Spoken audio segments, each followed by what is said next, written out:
اعوذ باللہ من الشیطان الرجیم بسم اللہ الرحمن الرحیم والتين والزيتون وطور سينين وهذا البلد الأمين لقد خلقنا الإنسان في أحسن تقويم ثم رددناه أسفل سافلين إلا الذين آمنوا وعملوا الصالحات فلهم أجر غير ممنون فما يكذبك بعد بالدين أليس الله بأحكم الحاكمين صدقت يا رب العالمين۔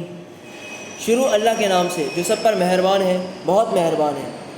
قسم ہے انجیر اور زیتون کی اور صحرائے سینا کے پہاڑ طور کی اور اس امن والے شہر کی کہ ہم نے انسان کو بہترین سانچے میں ڈھال کر پیدا کیا ہے، پھر ہم اسی پستی والوں میں سب سے زیادہ نچلی حالت میں کر دیتے ہیں، سوائے ان کے جو ایمان لائے اور انہوں نے نیک عمل کیے تو ان کو ایسا اجر ملے گا جو کبھی ختم نہیں ہوگا۔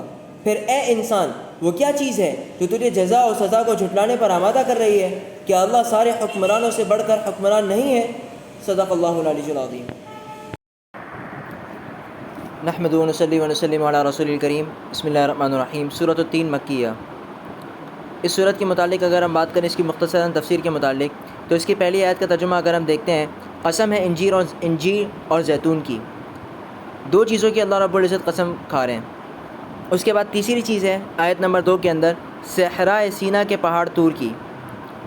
چوتھی چیز جو ہے وہ ہے آیت نمبر 3 کے اندر اس امن و امان والے شہر کی۔ یہ 3 آیتوں کے اندر اللہ رب العزت نے 4 چیزوں کی قسم کھائی۔ مفسرین لکھتے ہیں، مولانا تقی عثمانی صاحب رحمۃ اللہ علیہ نے بھی لکھا ہے کہ انجیر اور زیتون فلسطین اور شام میں زیادہ پیدا ہوتے ہیں، اس لیے ان سے فلسطین کے علاقے کی طرف اشارہ ہے جہاں حضرت عیسیٰ علیہ السلام کو پیغمبر بنا کر بھیجا گیا اور انہیں انجیل عطا فرمائی گئی۔ پھر آیت نمبر 2 کے حساب سے صحرائے سینا، یہ جو پہاڑ ہے کوہ طور کا پہاڑ ہے جس پر حضرت موسیٰ علیہ السلام کو توریت عطا فرمائی گئی تھی۔ پھر آیت نمبر 3 کے اندر امن والا شہر، وہ شہر کون سا ہے؟ اس سے مراد کیا ہے؟ اس سے مراد مکہ مکرمہ کا شہر ہے جو رسول پاک صلی اللہ علیہ وسلم کا شہر ہے، جہاں پر آپ صلی اللہ علیہ وسلم کو پیغمبر بنا کر بھیجا گیا اور آپ پر قرآن کریم نازل ہوا۔ اب یہ تینوں کی قسم کھانے کا مقصد یہ ہے کہ جو بات آگے کہی جا رہی ہے وہ ان تینوں کتابوں میں درج ہے اور تینوں پیغمبروں نے اپنی اپنی امتوں کو بتایا ہے۔ اس آیت کا جو آگے